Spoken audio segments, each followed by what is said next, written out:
Assalamualaikum warahmatullahi wabarakatuh. Alhamdulillah, di pagi hari yang berbahagia ini, mari kita melanjutkan materi pembelajaran kita tentang perkembangan Islam di dunia.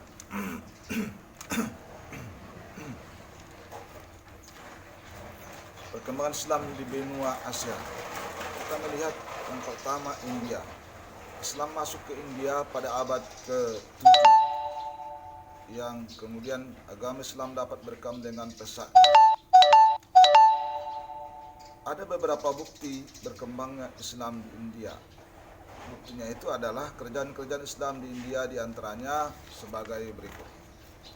Yang pertama, kita lihat kerajaan Sabaktain. Kerajaan Sabaktain ini berdiri di Ghazwa, wilayah Afghanistan, di bawah pimpinan Sabaktakin. Jadi beliau mengembangkan agama Islam dalam ilmu pengetahuan. Kemudian kerajaan Ghazi. Kerajaan Ghazi ini didirikan oleh Aliuddin Hudain bin Husain tahun 555 Hijriah atau 1186 Masehi di Furoskoh, lereng gunung Afghanistan. Muhammad, kita lihat kerajaan ini mencapai puncak kejayaannya pada masa Muhammad Abdul Muzaffar bin Husain al-Ghazi. Beliau memberi kemerdekaan orang-orang Hindu. Ketiga, kerajaan Mamalik. Kerajaan Mamalik ini raja dari budak belian menyebarkan agama Islam di India. Jadi kerajaan Mamalik ini merupakan raja dari budak belian yang menyebarkan agama Islam di India. Dia mendirikan masjid raya di Delhi yang diberi nama Jame dan menara yang tinggi dengan nama Kutub Manar, sekarang menjadi objek wisata. Yang kemudian kerajaan keturunan Khilji. Kerajaan ini berdiri setelah menaklukkan kerajaan Mamalik dan sultannya bernama Alauddin dari Afghanistan. Beliau tidak lama memerintah karena muncul kerajaan baru dari keturunan Taglak dari Turki. Yang kemudian kerajaan Taglak. Kerajaan ini merupakan kerajaan terakhir di India sebelum datangnya bangsa Mongol. Jadi antara rajanya ialah Muhammad bin Taglak dan Urusah. Setelah kerajaan Taglak berdiri, kemudian berdirilah kerajaan Bani Islam di India dengan raja-rajanya antara lain Babur 1504 sampai 1503 Masehi, Umayyun 1530 sampai 1550 Masehi, Akbar Agung 1556 sampai 1605 Masehi, Jikangir 1605 sampai 1627 Masehi, dan Shah Jahan 1627 sampai 1657 Masehi, yang merupakan puncak kejayaannya pada masa Shah Jahan. Jadi Shah Jahan membangun Taj Mahal di Agra sebagai penghormatan kepada permaisurinya yang cantik dan dicintainya. Pembangunan Taj Mahal ini menelan waktu selama 22 tahun dengan tenaga pekerjanya 20.000 orang. Jadi India pernah terjadi kejayaan Islam. Namun hingga sekarang ini umat Islam di India tetap sebagai warga minoritas. Ya, walaupun pernah jaya, tetapi Islam di India adalah termasuk minoritas. Kita lanjut kepada Pakistan.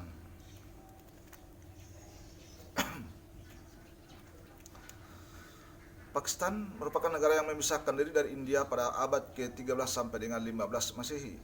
Jadi agama Islam berkembang dengan pesat di India dengan bukti adanya kerajaan-kerajaan Islam di India dan bangunan-bangunan tempat ibadah. Jadi di Pakistan kita lihat hukum Islam telah diperlakukan di Pakistan.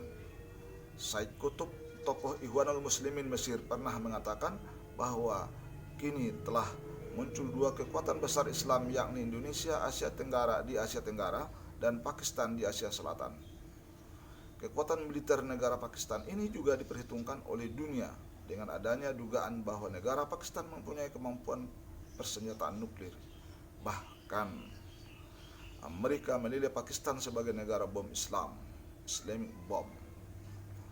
ide tentang pembentukan negara tersebut tersendiri bagi umat Islam bermula dari Said Ahmad Khan, kemudian dicetuskan oleh Muhammad Iqbal dan akhirnya direalisasikan oleh Muhammad Ali Jinnah. Pada tahun 1947 Inggris menyerahkan kedaulatan kepada dua dewan konstitusi, yaitu tanggal 14 Agustus 1947 untuk Pakistan dan tanggal 15 Agustus bagi India. Jadi sejak itu lahirlah negara Islam Pakistan. Muhammad Ali Jinnah diangkat sebagai gubernur jenderal dengan gelar Qaidi Ajam atau pemimpin besar. Jadi Qaidi Ajam atau pemimpin besar itulah gelar daripada Muhammad Ali Jinnah. Jadi kita lihat bahwa konstitusi ini kemudian ditinjau kembali sehingga lahir konstitusi tahun 62 dengan produk antara lain menghilangkan kata Islam dan sebagai imbalan mendirikan dua lembaga, yaitu Dewan Penasihat Ideologi Islam dan Lembaga Penelitian Islam. Kita lanjut kepada Afghanistan. Agama Islam masuk ke Afghanistan sejak masa Khalifah Umar bin Khattab. Pada masa Khalifah Utsman bin Affan, Islam telah masuk ke Kabul, dan pada tahun 800 Islam telah mengakar di seluruh negeri Afghanistan. Jadi perkembangan Islam di Afghanistan selanjutnya berkembang dengan pesat. Dengan bukti penduduk Afghanistan 99% beragama Islam. Pada tahun 1933 Muhammad Zahir Shah naik sebagai raja. Kemudian Amerika Serikat dan Uni Soviet berusaha menanamkan pengaruhnya. Tahun 1953 sampai tahun 1953 Raja Zahir mengangkat Muhammad Daud sebagai kader komunis sebagai Perdana Menteri. Melihat keadaan seperti ini, umat Islam menilai bahwa pemerintah Afghanistan telah jauh menyimpang daripada ajaran Islam. Kemudian umat Islam mulai bergerak, yaitu dengan munculnya organisasi perjuangan gabungan Muslim yang bernama Juanan Muslim, yang kemudian pada tahun 1968 berubah nama menjadi Al-Jamiah Al-Islamiyah di bawah pimpinan Burhanuddin Rabbani. Jadi Muhammad Daud, kalau kita lanjut, Muhammad Daud menggantikan Zahir pada tahun 1978. Daud tewas dibunuh diganti oleh Nur Taraki sebagai presiden. Pada waktu itu para ulama mengeluarkan fatwa untuk mengutuk dan terhadap Taraki serta mewajibkan jihad untuk menggulingkannya. Akibatnya timbul perjuangan Mujahidin Afghanistan. Kita lihat di sana Tiongkok. Kita lanjut kepada Tiongkok. Jadi agama Islam masuk ke wilayah Tiongkok sekitar abad ke-10, yaitu langsung dari bangsa Arab dan para saudagar yang datang dari India. Pertama kali terjadinya penyebaran Islam di Tiongkok yaitu pada masa dinasti Qing. Haji Muhammad Yunusi Maligji adalah salah satu pemimpin Islam di Cina yang pernah berkunjung ke Indonesia. Beliau besar, ya kan? Beliau merupakan imam besar di Cincin, Desi, Masjid Agung di RRC Tengah, salah satu 8 masjid terbesar di Cina. Kita lanjut, menurut Yusi, jumlah umat Islam di Tiongkok sekarang sekitar 20 juta. Jadi agama Islam di Cina dapat berkembang dengan pesat meskipun negara itu menganut komunis. Jumlah Muslim yang menunaikan ibadah haji tiap tahun selalu meningkat dan pada tahun 1994 mencapai 2.000 orang. Kita lanjut Singapura. Singapura, kalau kita lihat perkembangan Islam di Singapura boleh dikatakan tidak ada hambatan. Kalau di sana baik dari segi politik maupun birokratis, Muslim Singapura lebih kurang 15% dari jumlah penduduk, yaitu lebih kurang 476.000 orang Islam. Pada tanggal 1 Juli 1968 dibentuklah MUIS, Majelis Ulama Islam Singapura, yang mempunyai tanggung jawab atas aktivitas keagamaan, kesehatan, pendidikan, perekonomian, kemasyarakatan, dan kebudayaan Islam. Kita lanjut kepada Thailand. Islam di Thailand masuk ke Thailand melalui kerajaan Pasai atau kerajaan Aceh. Ketika kerajaan Pasai ditaklukkan Thailand, Raja Zainal Abidin dan orang Islam banyak yang ditawan. Setelah membayar tebusan, mereka dikeluarkan dari tawanan, dan para tawanan tersebut ada yang pulang dan ada yang menetap di Thailand, sehingga mereka menyebarkan agama Islam. Jadi tekanan Raja Thailand terhadap Sultan Muzaffar Shah 1424 sampai 1444 dari Malaka agar tetap tunduk kepada Thailand dengan membayar upeti sebanyak 40 tahil emas per tahun ditolaknya. Kemudian Raja Pracanwadi menyerang Malaka, tetapi penyerangan tersebut gagal. Pada masa pemerintahan Sultan Mansur Shah 1444 sampai 1477 tentang Thailand di Pahang dapat dibersihkan. Wakil Raja Thailand yang bernama Dewa Sure dapat ditahan, tetapi beliau diperlakukan dengan baik. Bahkan puterinya diambil istri oleh Mansur Shah untuk menghilangkan permusuhan antara Thailand dengan Malaka. Kita lanjut Filipina. Berdasarkan catatan Kapten Thomas Force tahun 1775 Masehi, orang Arab yang mula-mula masuk Pulau Mindanao, Filipina adalah mubalik yang bernama Kebungsuan pada abad ke-15 Masehi. Sedangkan yang menyebarkan agama Islam di Pulau Sulu ialah Said Abdul Aziz, Sidi Abdul Aziz dari Jeddah. Muslim di Filipina adalah minoritas dan nasib mereka sekarang sangat memprihatinkan. Kita lanjut kepada Malaysia, Malaka. Seorang ulama bernama Sidi Abdul Aziz dari Jeddah berhasil mengislamkan pejabat pemerintah Malaka. Kemudian terbentuklah kerajaan Islam di Malaka dengan rajanya yang pertama, Sultan Permaisura.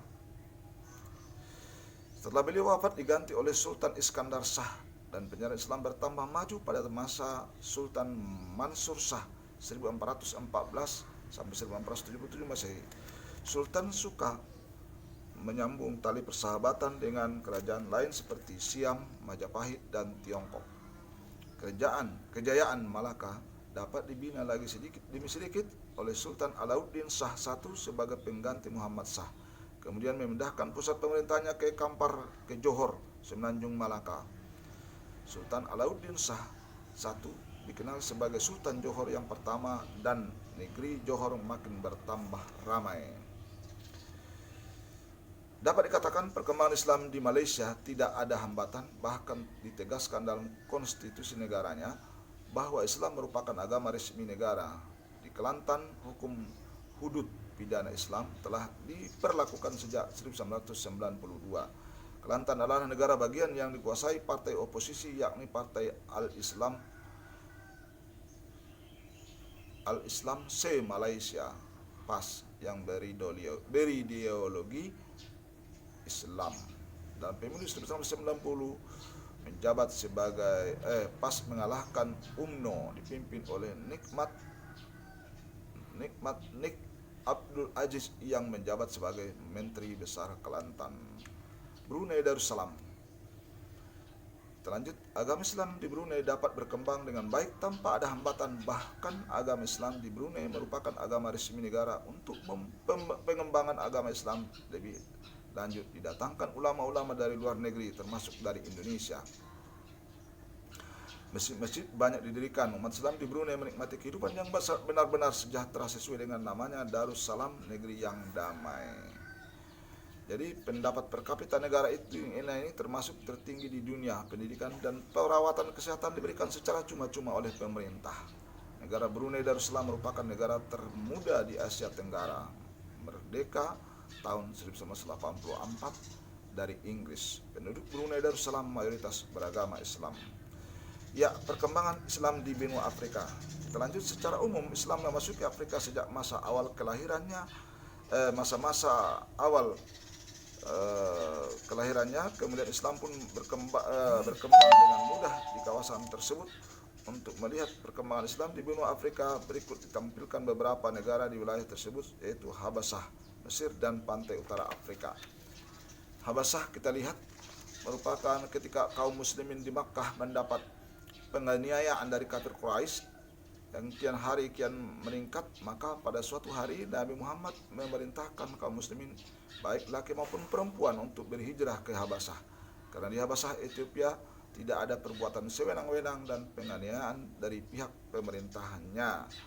Akhirnya mulai umat Islam berhijrah pada bulan Rajab tahun ke-5 dari kenabian. Proses hijrah ini berjalan dengan lancar dan disambut hangat oleh Raja Habasyah. Sejak itu agama Islam mulai tumbuh dan berkembang di sana. Lanjut Mesir. Masa Khalifah Umar bin Khattab, Mesir ada di bawah kekuasaan Bizantium atau Romawi Timur. Masyarakat Mesir sedang dilanda perpecahan dan pertentangan antara berbagai mazhab dan aliran agama Nasrani.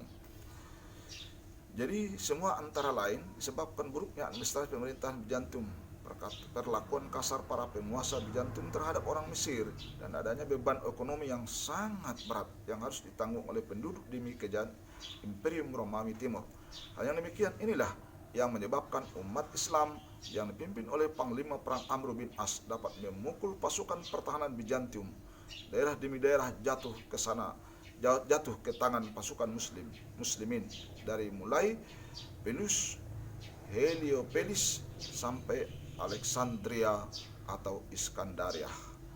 Sebelumnya jatuhnya kota Iskandaria sudah jatuh lebih dahulu daerah-daerah yang daerah pinggiran bekas wilayah Babilonia yang sekarang dikenal dengan sebutan Kairo Lama. Iskandaria jatuh ke tangan kaum muslimin pada tahun 624 Masehi. Setelah mendapat kemenangan yang gemilang, Khalifah Umar bin Khattab mengangkat Amr bin As menjadi gubernur di Mesir. Setelah resmi menjadi gubernur di Mesir, Amr bin As berusaha untuk memajukan Mesir dari berbagai bidang, diantaranya seperti kota Fustat dibangun dan dijadikan ibu kota sebagai pengganti kota Iskandaria, mengembalikan keamanan dengan menumpas semua kekacauan, mempersatukan bangsa Kopti dengan bangsa Arab, masih memakai peraturan pemerintah yang dibuat oleh bangsa Romawi Timur. Hanya di sana-sini diadakan perubahan untuk menselaraskan jalannya peraturan. Pajak yang semula berat diringankan, oleh sebab itu rakyat pun bergembira.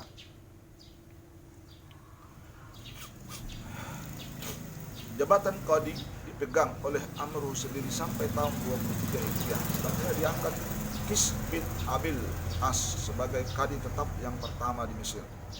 Mendirikan masjid, membuat tempat ukuran air sungai Nil di Halwan untuk mengetahui pasang surutnya air sungai. Iya. Kemudian kita lanjut Afrika Utara. Pada masa jayanya kerajaan Romawi, daerah Afrika Utara ini termasuk sebagian dari jajahan yang terbagi dalam 5 provinsi, yaitu Provinsi Barka, Kanasalia, Tripoli, Mauritania, dan Numidia. Pada tahun 23 Hijriah 644 Masehi, tentara Islam mulai memasuki daerah Afrika Utara dengan menguasai wilayah Barka, yaitu satu daerah di sebelah barat Mesir. Pada tahun 446 Masehi, tentara Islam telah jauh maju ke sebelah barat menduduki Tripoli dan beberapa buah kota lainnya. Setelah 20 tahun kemudian, hampir seluruh Afrika Utara mulai dari Mesir sampai ke Samudra Atlantik telah dikuasai oleh umat Islam. Hanya tinggal beberapa negeri saja seperti Kartago dan Ceuta. Pada bulan Oktober 647 Masehi, 27 Hijriah, Khalifah Utsman bin Affan mengizinkan Abdullah bin Sa'ad bin Abi Sarah memasuki wilayah Bizantium di Afrika Utara. Atas dasar inilah maka kaum muslimin membentuk pasukan di bawah pimpinan tokoh-tokoh terkemuka. Di bawah pimpinan Abdullah bin Sa'ad bin Abi Sa'ad, umat Islam dapat mengalahkan tentara Romawi Eropa dan Barbar di bawah pimpinan Gregorius. Jadi tahun 666 Masehi, pada tahun 665 Masehi atau 45 Hijriah, di bawah kekuasaan Khalifah Muawiyah bin Abi Sufyan, umat Islam dapat menguasai Ilula dan Banjar. Setelah itu, mulailah agama Islam tersiar di kalangan bangsa barbar Afrika Utara. Maka perkembangan selanjutnya di bawah Gubernur Musa bin Nusair dari Afrika Utara mengembangkan ajaran Islam ke Andalus, Spanyol. Ya, peristiwa ini terjadi di tahun 710 Masehi atau 91 Hijriah pada masa Khalifah Walid bin Abdul Malik. pada masa Khalifah Walid bin Abdul Malik. Perkembangan Islam berikutnya di benua Amerika. Menurut beberapa pakar sejarah, arkeologi Islam masuk ke benua Amerika jauh sebelum Columbus menginjak kakinya di sana pada 21 Oktober 1492. Berdasarkan penemuan berbagai bukti dan catatan sejarah, para pakar tersebut memperkirakan bahwa agama Islam sudah dipeluk oleh sejumlah suku Indian, di antaranya suku Iroquois dan Algonquin sejak tahun 900 Masehi. Kita lihat bahwa agama Islam dianggap agama para imigran Timur Tengah atau Pakistan yang bertempat tinggal di beberapa kota. Kemudian semakin berkembang sehingga muncul satu kekuatan Islam yang disebut Black Muslim. Black Muslim didirikan oleh Elijah Muhammad di Chicago. Sesuai dengan namanya, Black Muslim mendapat banyak pengikut terutama dari orang-orang berkulit hitam. Kita lihat Black Muslim didukung oleh orang-orang berkulit hitam, berjuang menurut persamaan hak. Elijah Muhammad dalam organisasinya mengambil prinsip-prinsip ajaran agama Islam yang tidak membedakan warna kulit. Kita lihat tokoh-tokoh yang masuk Islam seperti Malcolm, seorang tokoh nasional negro Amerika sebagai orator ulung, dan Cassius Clay, bekas juara tinju kelas berat. Malcolm telah masuk Islam, namanya diganti Al-Haji Malik Al-Sabah, sedang Cassius Clay berganti nama menjadi Muhammad Ali. Elijah berdakwah melalui media massa dengan menerbitkan majalah Muhammad Speak pada tahun 1960. Elijah meninggal tanggal 25 Februari 1975, digantikan putranya yang bernama Wallace Muhammad atau Warisuddin Muhammad. Selama dan pimpinan Warisuddin, agama Islam bertambah maju dan tak hanya dipeluk oleh kalangan orang yang berkulit hitam, namun berkembang dalam kalangan masyarakat nasional Amerika. Pada tahun 1976, Wallace Muhammad atau Warisuddin Muhammad mengubah nama Nation of Islam menjadi World Community of Islam West. Perubahan nama itu dimaksudkan agar sasaran ajaran dan dakwah agama Islam telah luas. Pada tahun itu juga telah dibentuk Majelis Imam, Council of Imam, terdiri atas 6 orang yang mengkoordinasi kegiatan keagamaan. Majalah Muhammad Speak diubah menjadi Bilalian News, mengambil nama dari sahabat Bilal bin Rabah. Tanggal 30 April tahun 1980, organisasi World Community of Islam West diganti nama menjadi American Muslim Mission. Agar lebih jelas, misi organisasi tersebut sebagai dakwah. Oke, di Chicago terdapat Islam Institute. Gedung tersebut lengkap dengan musala, ruang kuliah, aula asrama, perpustakaan, ruang makan, dan dapur sebagai proyek organisasi konferensi Islam internasional di Jeddah. Di Los Angeles terdapat Islamic Center sebagai pusat ceramah dan sebagainya.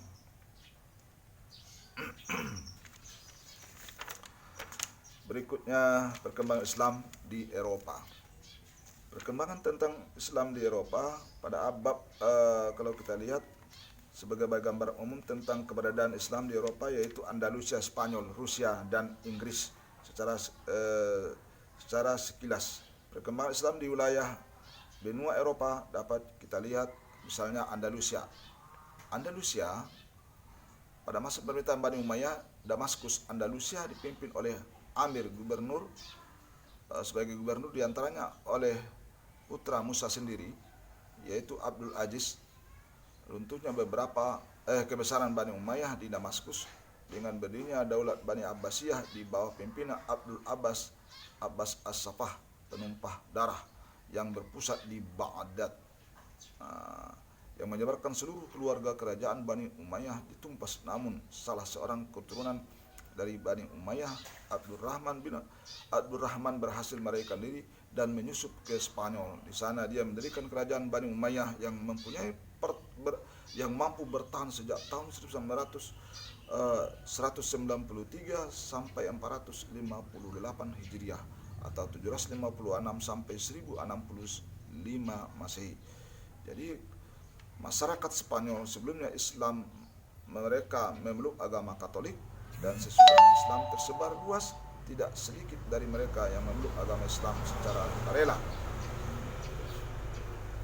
Jadi keberadaan kerajaan Islam di Spanyol merupakan perantara sekaligus obor kebudayaan dan peradaban. Ilmu pengetahuan kuno dan filsafat ditemukan kembali. Ya, kita lanjut kepada Rusia. Akhir abad ke-10 Masehi, orang-orang Rusia masih menyembah berhala. Rusia jatuh ke tangan Islam di bawah pimpinan Panglima Kurtobi bin Muslim pada masa Khalifah Walid bin Abdul Malik sampai permulaan Khalifah Sulaiman. Pada saat itu Qutaibah mampu meluaskan penaklukan ke semua negeri yang terletak di dua sungai Jihun dan Sihun. Qutaibah juga berdakwah kepada penduduk untuk memeluk agama Islam dan meninggalkan penyembahan berhala. Karena kebijaksanaan Qutaibah, maka banyak penduduk negeri itu masuk agama Islam. Keberhasilan Qutaibah dimulai tahun 86 Hijriah sampai 91 Hijriah dan dapat menguasai semua negeri sampai mendekati perbatasan Cina. Qutaibah berhasil mendirikan masjid besar di Bukhara yang dinamakan Jami Qutaibah, yang mengirim para ahli fikih ke rumah-rumah rakyat untuk mengajarkan ajaran Islam dan membolehkan menerjemahkan Al-Quran ke dalam bahasa yang dikenal di daerah tersebut. Pasca runtuhnya rejim Bolshevik yang artinya yang anti agama pada tahun 1991, umat Islam Rusia bangkit lagi setelah hampir 3/4 abad di bawah tekanan. Kebangkitan umat Islam di Rusia terlihat dari tingginya animo menunaikan haji dan umrah. Kita lanjut Inggris. Termasuk salah satu negara yang cukup bagus perkembangan Islamnya. Hal ini didukung dengan pemindahan Universitas Islam Toledo di Spanyol ke Inggris. Sejak itu Inggris mempunyai Universitas Cambridge dan Oxford. Mojarabies, salah satu tokoh yang amat berjasa dan aktif dalam penyebaran ilmu pengetahuan agama Islam, yang mengganti namanya menjadi Petrus Alfonsi, dan beliau menjadi dokter istana Raja Henry I.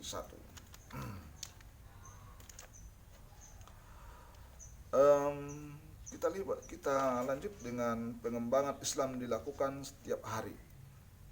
Hari libur seperti hari Sabtu, Ahad, baik untuk anak-anak maupun orang dewasa. Beberapa organisasi Islam yang ada di Inggris adalah The Islamic Council, the Union of Muslim Organizations, the Association of British Muslims, Islamic Foundations, dan Muslim Institute.